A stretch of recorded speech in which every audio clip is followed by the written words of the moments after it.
શ્રદ્ધા બોલો. ઓહો આજે શીરો બનાવ્યો. અરે આજે જો આ શીરો બનાવ્યો. એકચ્યુઅલી આજે ને જોરદાર વરસાદ પડ્યો હો, તો ભજીયા માટે ઘરમાં મેથીની ભાજી એ નહોતી કે કશું જ હતું નહીં, તો મેં કીધું લાય ત્યાં શીરોનો આ મગ બનાવી દઉં, કોરા મગ લીલા મરચાંમાં વઘારેલા અને શીરો બનાવી દઉં. એવી બી કમેન્ટ કરી હતી કે મેમ શીરો બનાવવાની રેસીપી પરફેક્ટ માપ સાથે બતાવજો ને, તો ચાલો ત્યાં આજે તમને બતાવી દઉં પરફેક્ટ માપ સાથે શીરો. મારા ઘરમાં કેવો શીરો બનાવે એ હું તમને બતાવી દઉં. તો જો આ શીરો છે એકદમ મસ્ત ઘીથી લેતર પેતર. ચાલો આપણે ત્યાં રેસીપી ફટાફટ તમને બતાવી દઈએ. તો ફ્રેન્ડ્સ આજે આપણે શીરો બનાવવાના છીએ, તો શીરો બનાવવા માટે મેં અહીંયા ગળી 1.25 કપ જેટલો લોટ લીધો છે. આ એક આખો કપ અને આ 1/3 કપ ભરડેલો એટલે કે ઘઉંનો જાડો લોટ લીધો છે. જુઓ આ એકદમ કરકરો લોટ આવે, આનાથી શીરો બને. તો આગળ મેં માપ્યું હતું, મારા આ કપ છે ને જે મોટો કપ એમાં 1 કપમાં 250 ગ્રામ જેટલો લોટ આવે છે. આમાં લખ્યું છે 250 ml પણ 250 ગ્રામ જેટલો લોટ આવે છે, મેં માપેલું છે આગળ. તો આ 1 કપ ને આ 1/3 કપ લોટનો આપણે આજે શીરો બનાવીશું.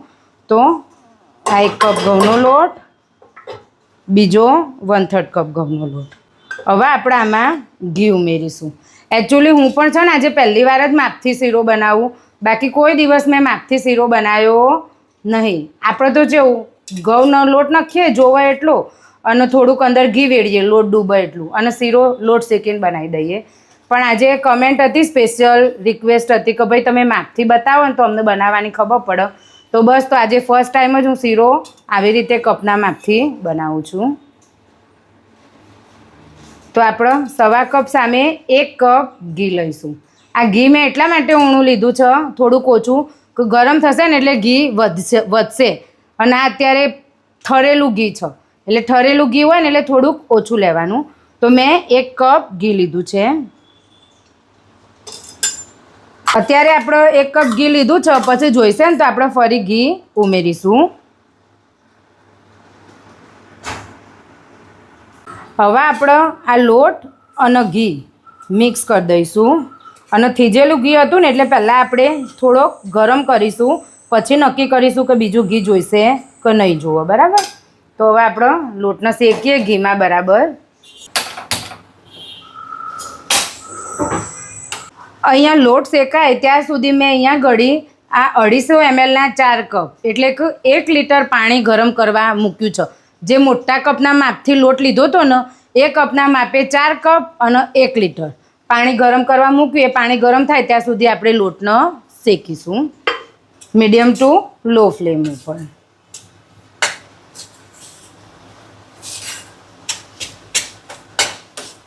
તો જોવો ફ્રેન્ડ્સ, આ ઘી પીગળે છે ને એટલે જોવો લોટ આપણો નરમ પડતો જાય. એટલે આપણે ઘીનું માપ પરફેક્ટ 1.25 કપ લોટ હોય તો 1 કપ ઘી લેવાનું. આટલો ઢીલો લોટ જોવો શીરા માટે. ઘી મતલબમાં બરાબર લોટમાં વળવું જોવો એટલું પરફેક્ટ. પછી બહુ વધારે ઘી હોય ને તોય શીરો ખાવાની મજા ના આવે અને બહુ ઓછું ઘી હોય ને તો પણ મજા ના આવે. તો બસ આવા મીડિયમ ગેસે આપણે લોટનો શેકીશું ગોલ્ડન બ્રાઉન થાય ત્યાં સુધી.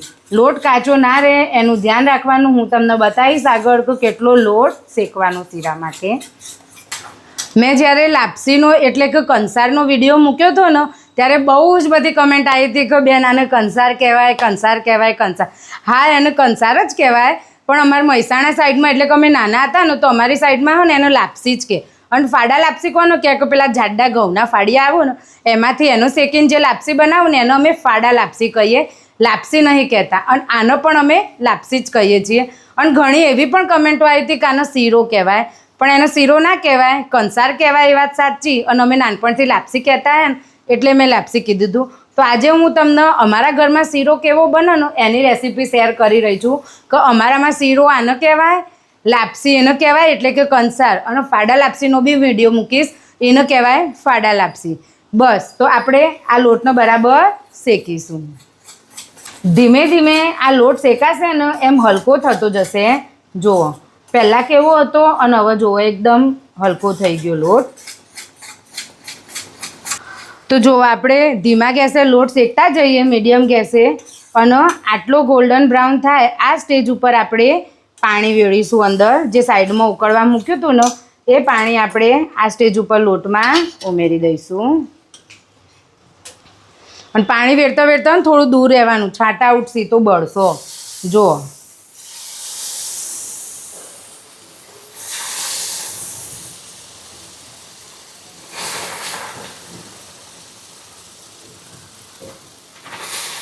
જો છાંટા ઉડું ને બધા. આપણે આવી રીતે ધીમે ધીમે કરીને બધું પાણી વેળી દઈશું અને હલાવીશું. હવે શીરામાં હાલ ખાંડ નહીં નાખવાની, થોડુંક ઘી છૂટે ને પછી ખાંડ નાખવાની. હાલ આપણે આવી રીતે આનો ધીમા ગેસે જુઓ પરપોટા થાય એનો સીજવા દઈશું. જો બધું પાણી ચૂસાઈ ગયું ને.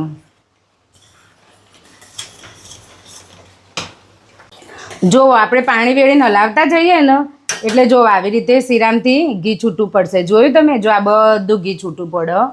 આ સ્ટેજ ઉપર આપણે ખાંડ નાખીશું. તો મેં અહીંયા ઘડી જે મોટા કપના માપે લોટ લીધું હતું ને એ કપના અડધાથી થોડીક વધારે ખાંડ લીધી છે, કેમ કે અમારે ગળપણ ઓછું જુઓ. તમે આખો કપ પણ લઈ શકો, તમને જે પ્રમાણેની ગળપણની જરૂરિયાત હોય એ મતલબમાં તમારા ઘરમાં જે પ્રમાણે ગળપણ ખાતા હોય એ પ્રમાણે તમે ખાંડનું માપ વધારે કે ઓછું કરી શકો. આજે હું ખાંડનો શીરો બનાવું છું. જો તમે ગોળનો શીરો બનાવતા હોય તો પાણી ઉકળવા મૂકો ને એમાં જ થોડો ગોળ સમારીને નાખી દેવાનું અને પછી એ ગોળવાળું પાણી શીરામાં વેડવાનું. મારા ઘરે આજે ખાંડનો શીરો બને છે. તો આ અડધા કપ ઉપરથી થોડીક વધારે ખાંડ આવી રીતે ઘી છૂટું પડ્યું ત્યારે મેં ઉમેરી દીધી. આશરે 150 ગ્રામ જેટલી ખાંડ હશે. હવે આપણે ખાંડને ઓગળવા દઈશું. જુઓ કેવું સરસ ઘી છૂટ્યું.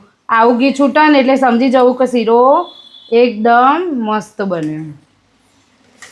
લોટ બરાબર શેકાયો. જો તમારો લોટ બરાબર ના શેકાયો હોય એટલે કે જો લોટ ગોલ્ડન બ્રાઉન ના થાય ને તો શીરામાંથી ઘી છૂટું નહીં પડે, શીરો એકદમ ચીકણો થશે.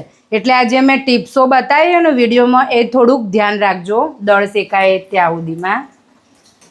નહીં તો જો સહેજે લોટ કાચો હોય ને તો શીરો ચીકણો થઈ જાય અને ઘી છૂટું જ ના પડે. જો આ કેટલું મસ્ત ઘી છૂટ્યું આપણે.